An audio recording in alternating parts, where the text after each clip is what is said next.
اعوذ باللہ من الشیطان الرجیم بسم اللہ الرحمن الرحیم السلام علیکم۔ آپ دیکھ رہے ہیں گلوبل ڈیفنس ویو، اور آج کے گلوبل ڈیفنس ویو میں ہم ڈسکس کریں گے کہ پچھلے چند دنوں سے سوشل میڈیا پر پاکستان کے ایک نئے جنگی جہاز کے حوالے سے بات چیت ہو رہی ہے، جو کہ چین کا ڈیزائن کردہ ہے، جسے ٹائپ 052BE کا نام دیا گیا ہے۔ تو آج کے ہم ویلاگ میں دیکھیں گے کہ ٹائپ 052BE فریگیٹ یا ڈسٹرائر کیا ہے، اور اس کو ممکنہ طور پر انڈیا کے پروجیکٹ 017 ڈسٹرائر کے ساتھ کمپیئر کیا جا رہا ہے۔ تو آیا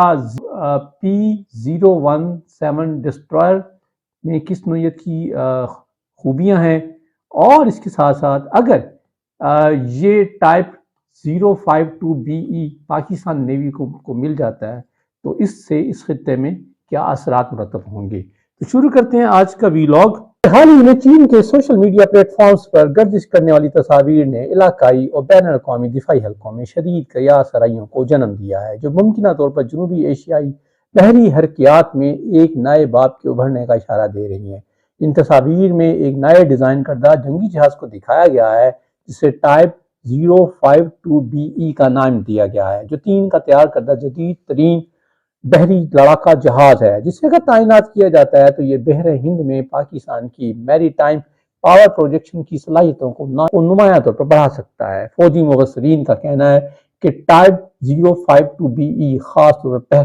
پاک بحریہ کے لیے تیار کیا جا رہا ہے۔ کچھ لوگ جہاز کی ظاہری شکل اور محل وقوع کو بحر ہند سے جوڑتے ہیں اور اسے بیجنگ کی جانب سے نئی دہلی کے لیے ایک خفیہ اسٹریٹجک پیغام کے طور پر بیان کرتے ہیں۔ اس ممکنہ حصول کو بڑے پیمانے پر ہندوستان کے خفیہ اور بھاری ہتھیاروں سے لیس پروجیکٹ 17A فریگیٹس کے براہ راست جواب کے طور پر دیکھا جا سکتا ہے، جس نے ہندوستان کے نیلے پانی کی منگوں کو تقویت دی ہے اور بحیرہ ہند کے خطے یعنی انڈین اوشن ریجن میں اس کی اسٹریٹجک موجودگی کو تقویت دی ہے۔ بھارت پروجیکٹ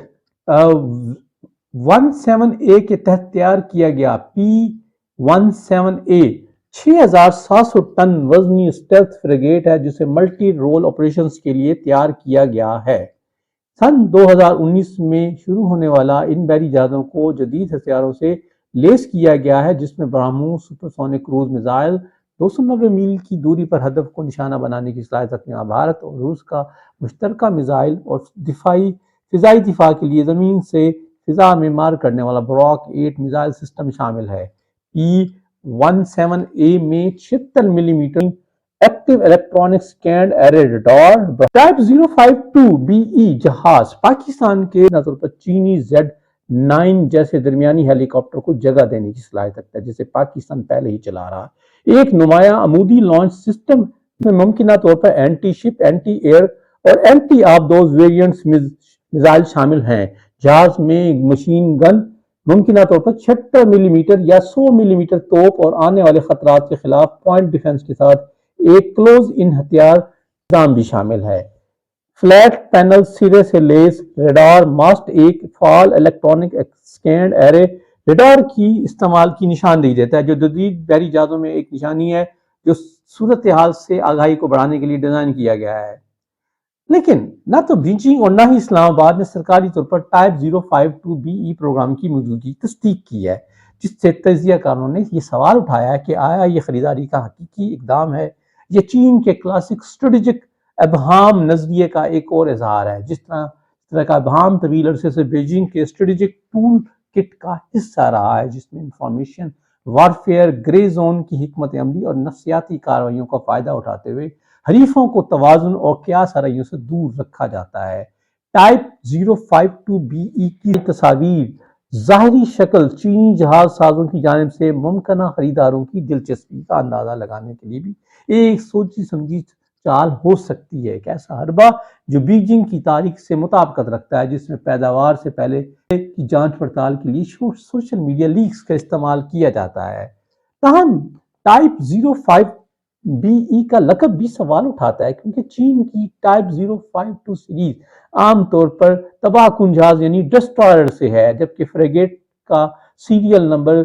ٹائپ 054 ہے۔ اس تضاد کی وجہ سے بھی کچھ لوگوں نے کیا سرائیوں کی ہیں کہ یہ جہاز دراصل غلط لیبل والا ٹائپ 054 بی ای ہو سکتا ہے، جو ٹائپ 054 اے پی فریگیٹ میں ممکنہ اپ گریڈ ہو، جو کہ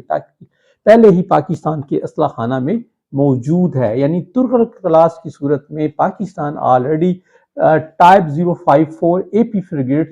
کو استعمال میں لا رہا ہے۔ تاہم اگر ٹائپ 05 بی ای حقیقی بھی ہے تو اس کی تعیناتی انڈین اوشن ریجن میں بحری مسابقت میں نمایاں اضافے کی نشاندہی کرتی ہے، جو کہ ایک اہم سمندری ڈومین ہے جو نہ صرف ہندوستان کی قومی سلامتی کے لحاظ سے بلکہ عالمی تجارتی شریانوں کے استحکام کا بھی مرکز ہے۔ دنیا کی سمندری تجارت کا 80% سے زیادہ حصہ بحیرہ ہند میں وسائل سے مالا مال افریقہ اور تیل سے لدے ہوئے خلیجی ریاستوں کو مشرقی ایشیا میں مینوفیکچرنگ پاور ہاؤسز اور یورپ امریکہ بھر میں صارفین کی منڈیوں سے جوڑنے والے اقتصادی لائف لائن کا نام ہے۔ یہ ایک اہم سمندری علاقہ ہے۔ یہ خلیج عرب سے ایشیا کی توانائی کے سب سے بڑے صارفین چین، بھارت، جاپان اور جنوبی کوریا تک تیل اور گیس کی ترسیل کے لیے اہم میری ٹائم کوریڈور ہے۔ ہر روز دنیا بھر میں خام تیل کا تقریباً 40% حصہ آبنائے ہرمز،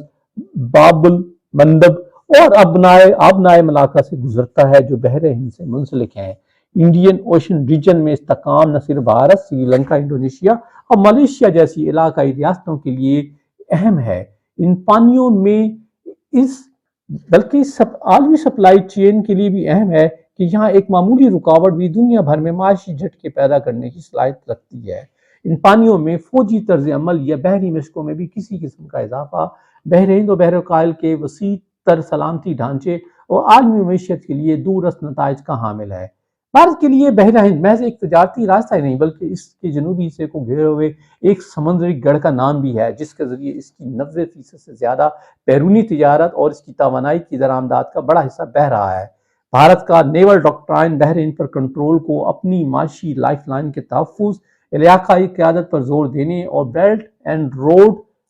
اینڈ روڈز انیشیٹو اور اسٹرنگز آف پرلز جیسی حکمت عملی جیسے اقدامات کے ذریعے چین کے بڑھتے ہوئے فوجی اثر و رسوخ کو متوازن کرنے کے لیے بھی اہم سمجھتا ہے۔ اگرچہ چین بحر ہند کی سرحد سے متصل تو نہیں، لیکن اس کو اسٹریٹجک لینس سے دیکھتا ہے، ایک اہم میری ٹائم کوریڈور کے طور پر جو اس کے وسائل کے بہاؤ اور اقتصادی ترقی کو برقرار رکھنے کے لیے ضروری ہے۔ چین کی تیل کی درآمدات کا تقریباً